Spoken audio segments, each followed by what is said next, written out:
अस्सलाम वालेकुम। I am doctor Anam Dilawar here today for very interesting topic. हम सबको जैसे पता है कि रमज़ान आ गया है, तो रमज़ान में काफ़ी चीज़ें होती हैं जो हम लोगों ने फिज़िकली डील करनी होती है। कुछ लोग बॉडी को बहुत ज़्यादा फिट कर लेते हैं, इसके बनस्बत कुछ लोग बहुत ज़्यादा अनहाइजीन की वजह से, खुराक ठीक नहीं रखने की वजह से, फैटी इंटेक ज़्यादा लेने की वजह से बहुत ज़्यादा वेट गेन कर लेते हैं। या फिर कुछ लोग बिल्कुल नॉर्मल सिर्फ स्लीप और रोज़े की वजह से, रमज़ान की वजह से बहुत ज़्यादा वेट लॉस कर लेते हैं। तो ये वाली जो हमारी वीडियो है, ये बेसिकली हम लोगों की फ़िटनेस पे है कि हम लोगों रमज़ान जो है 30 डेज़ है, तो हम लोगों ने इन 30 डेज़ को एक्चुअली यूटिलाइज़ कैसे करना है और हम लोगों ने इसमें कैसे वेट गेन करना है या लॉस्ट करना है वेट, या फिर हम लोगों ने अपने आप को मेंटेन कैसे करना है। सबसे पहले देखा जाए तो इफ्तार में वैसे तो नॉर्मली हम हेल्दी फूड की तरफ जा रहे होते हैं, पर ज़्यादातर इफ्तार में इशू आ रहा होता है जहाँ पे लोग बहुत ज़्यादा फैटी खा रहे होते हैं, बहुत ज़्यादा पकौड़े, समोसे, इसी तरह फ़ैट इंटेक ज़्यादा कर रहे होते हैं, फ्राइड चीज़ों की तरफ फोकस ज़्यादा हो रहा होता है, जो बाद में बहुत ज़्यादा हेल्थ रिलेटेड इश्यूज़ कर रहे होते हैं। इसके अलावा क्योंकि रोज़े की ड्यूरेशन भी तकरीबन 14 आवर्स और कुछ 14 घंटे से ज़्यादा का रोज़ा है, तो एकदम जब रोज़ा खुलता है तो हर एक को होता है कि पानी जल्दी से पी लो, ज़्यादा सा पी लो और मीठा पानी पी लो, और ये हमारी हेल्थ कंडीशन को ख़राब होने की सबसे बड़ी जो वजह है वो ये जो पानी का इंटेक है जो बहुत ज़्यादा है वो है। अब उसकी क्या रीज़न है ये मैं आप लोगों को बताती हूँ कि जब हम 14 to 15 आवर्स का रोज़ा रखते हैं तो उस दौरान क्या होता है कि हम लोगों का जो पेंक्रियाज है, जिसको हम लोग पेंक्रियाज जहाँ से इंसुलिन बनती है, पेंक्रियाज से लबलबा जिसको हम उर्दू में कहते हैं, इसमें से इंसुलिन बनती है और उसने पूरी बॉडी में जो हम ग्लूकोज ले रहे होते हैं, जो चीनी ले रहे होते हैं, उसको आहिस्ता आहिस्ता उसने मैनेज करना होता है। तो क्या 14-15 घंटे तक बिल्कुल पेंक्रियाज लबलबा सोया हुआ है, हम आम ज़बान में बोलेंगे बिल्कुल कोई काम नहीं कर रहा, सोया हुआ है। तो एकदम फिर उसके ऊपर हम लोग रोज़ा खुला है, 14-15 घंटे बाद एकदम बहुत ज़्यादा वाटर इनटेक कर लेंगे और वो भी मीठा ग्लूकोज से फुल। तो उससे क्या होगा कि पेंक्रियाज पे जो उसकी एक्टिविटी है ना, उसका एकदम बहुत ज़्यादा प्रेशर आएगा।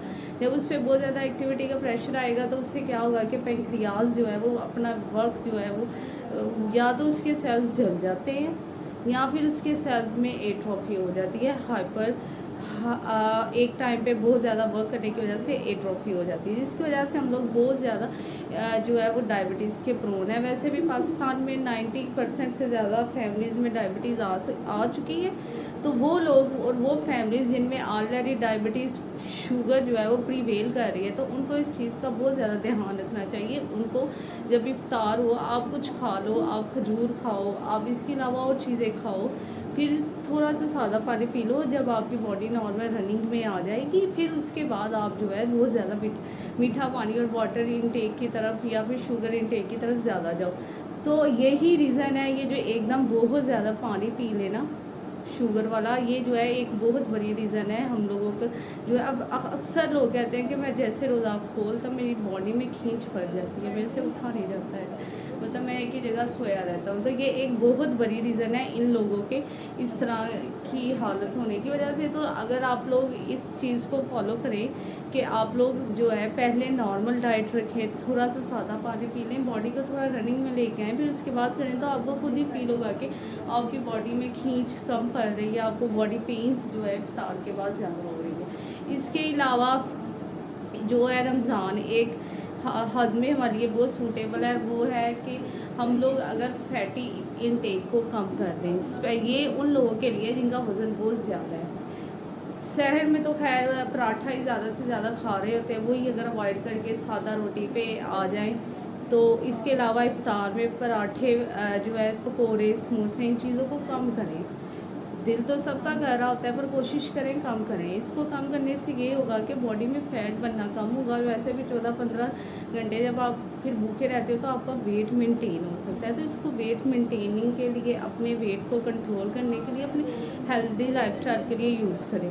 क्योंकि वैसे नॉर्मल डेज में बहुत ज़्यादा इंटेक कर रहे होते हैं, बहुत ज़्यादा खाना खा रहे होते हैं, जंक फूड बहुत ज़्यादा ले रहे होते हैं, तो वो बहुत ज़्यादा इफ़ेक्ट कर रही होती है। तो इस चीज़ को बचने के लिए अगर हम लोग जो है फैटी इनटेक रमज़ान में कम कर लें तो बहुत इजीली हो जाता है, क्योंकि स्टमक का और हाइपरटेंशन, अब हाई ब्लड प्रेशर भी जो है वो रोज़े में कंट्रोल किया जा सकता है।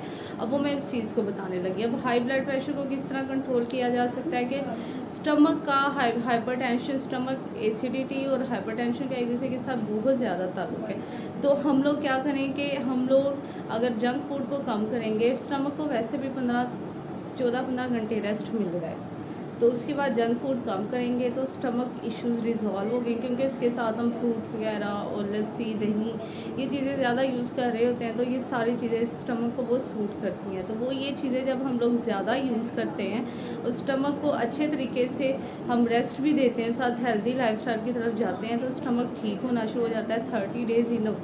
30 डेज़ में स्टमक बहुत ज़्यादा ठीक हो जाता है, जिसकी वजह से आपकी हाइपरटेंशन भी कंट्रोल हो सकती है। इसके अलावा कई लोग होते हैं जिनको फिटनेस नहीं हो रही होती है, तो ये जो हमारे पास रमज़ान का टाइम है, ये बहुत ज़्यादा इजीली हम लोग फिटनेस की तरफ जा सकते हैं। जो अफ्तारी के बाद मैक्सिमम लोग जो है वो फ्री होते हैं, तो मेल्स जो हैं वो फिटनेस एक्टिविटीज़ की तरफ जाएं।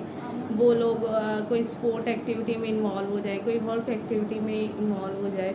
इसके अलावा किसी भी एक्टिविटी में इन्वॉल्व हो जाएंगे तो उनको बॉडी जो है वो फिटनेस की तरफ लेके जाना बहुत आसान है। कम अज़ कम और कुछ नहीं, हर एक को कम अज़ कम मिनिमम जो है 20 मिनट्स की वॉक आप कर लो, आपकी बॉडी बहुत अच्छी रनिंग में आ जाएगी। इसके अलावा जो है जंक फूड को भी हम कम करें, फिटनेस की तरफ भी जाएं, और वैसे भी हम नमाज और तरावी जो पढ़ रहे होते हैं, 20 तरावी रोज़ पढ़े और 5 नमाज़ें पढ़े, तो इससे भी बहुत ज़्यादा फिटनेस ठीक हो रही होती है। इसके अलावा योगा की तरफ भी हम जा सकते हैं, और भी बहुत ज़्यादा फिज़िकल एक्टिविटीज़ है जिससे बचा जा सकता है। Thank you.